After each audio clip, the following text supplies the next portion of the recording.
Hello, students. Today we will discuss the definition of revolutions. In order to understand the definition of revolution, we discussed riots, movements, and revolts. All involve conflict. Say, for example, a riot can erupt in a place and which is normally a local incident. So we have discussed the Cronulla riots in Sydney in Australia that took place in 2005. There were riots in India and that was communal riot. For example, the Gujarat riots in 2002. The Black Lives Movement is a social movement and it was founded in 2013 because the African Americans were discriminated in the American society.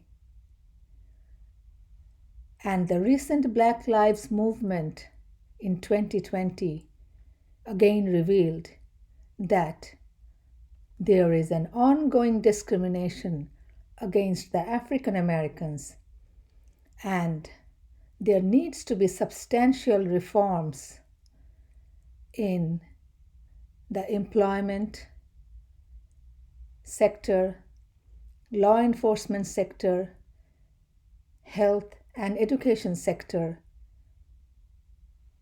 for the benefit of the African Americans. The Sepoy Mutiny we discussed under the term revolt or rebellion that took place in India. It is known as the Revolt of 1857, the Great Rebellion, or the First War of Independence. It was a rage against colonization, against the East India Company, who were discriminative to the Indians. So it involved rage, emotion, and there were cultural issues. And a revolution is a much larger context. It generally involves a forcible overthrow of an oppressive government. It involves protest, revolt, disorder, uprising. And the background for revolution has generally been economic, political, and the outcry has been for reforms and change. The American Revolutionary War took place between 1775 to 1783, and it was for several years, as we can see, between the patriots and the loyalists. Both were from predominantly British background, and the patriots fought for independence from the British Crown. The language of revolution is very important. The revolutionary leaders' rhetoric was inspiring for the mass population, and mobilization by the leader was successful because of his powerful rhetoric or the slogan. However, in this slide, we see the language of revolution, but it is in a different context. When the US President Donald Trump signed an executive order to stop the migration of people from 7 predominantly Muslim countries for a few months, the Americans protested against President Donald Trump's executive order, which they considered it as unjust and not fair. So here in one placard we see "Dissent is American," then the picture of Donald Trump, and "Fascists aren't." So the dissent means in this context is Americans enjoy and cherish their right of freedom of speech, but when a leader is signing some orders which they envisaged as unjust and unfair, so that's why they had the protest against his executive orders. Then another placard shows, "We will not be silenced." So here again, the placard is showing the Americans their citizenship right and their freedom of speech, and they stood against what they considered unjust and unfair. So the definition of revolution is very broad. There are different opinions on the definition of revolution. Different tactics are employed depending on the circumstances. So, for example, the tactics for the American Revolution was there was mass mobilization, then there was the war that was essential at the time to get independence, and for the case of French Revolution, that was the French people were not happy with the monarch, and so they had the revolution against the French monarch.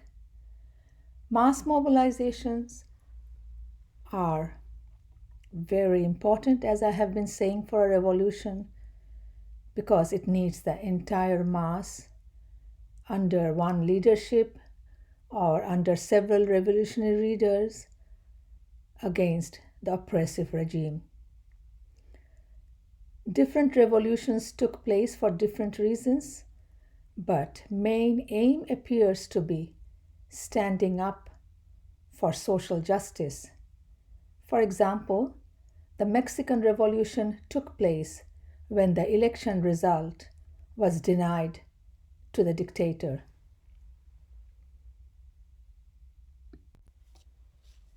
Revolution involves a forcible change in government, mass participation, and a change in institutions.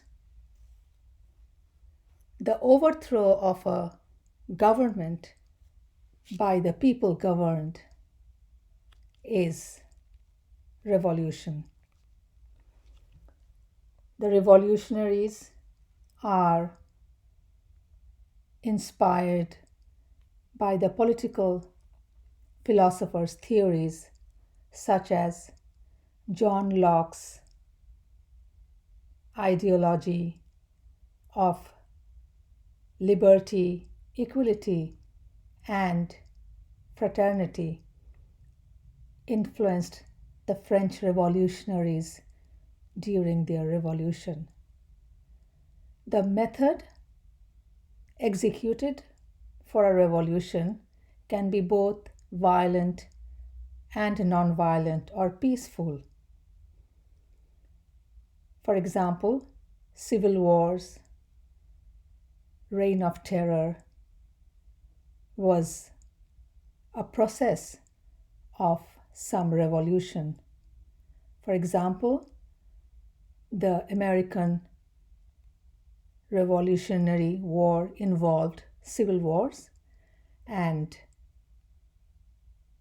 French Revolution involved the reign of terror. There has been non-violent revolution, for example, the case of Iran. Sometimes revolutions were carried on by an indirect method, for example, the guerrilla warfare by Fidel Castro's Cuban revolutionary forces, and the Viet Cong Revolution is another example of an indirect method. The causes of revolution would include mass movement against a regime, power and class issue are important factors behind a revolution. The ideology or philosophy of the political philosophers have been very inspiring for the revolutionaries. Poverty, economic grievances have been a major cause of many revolutions. Whether modernization has an effect on revolution, it's hard to tell because we have seen revolutions in the ancient time. For example, the Roman Revolution, and in the medieval times, we have read about the Abbasid Revolution. The structural issue is also an important factor for revolution, and the revolutionary leadership's skill and their mass mobilization effort has been very important for the revolutions. Professor Goodwin provided 5 malpractices of the government for any revolutionary movement.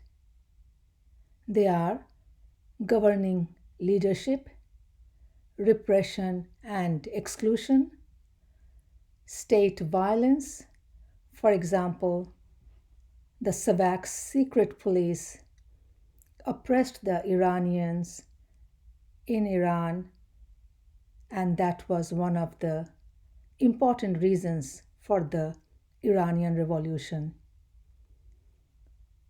The other factor that can lead to a revolution is weak law enforcement agencies and policing.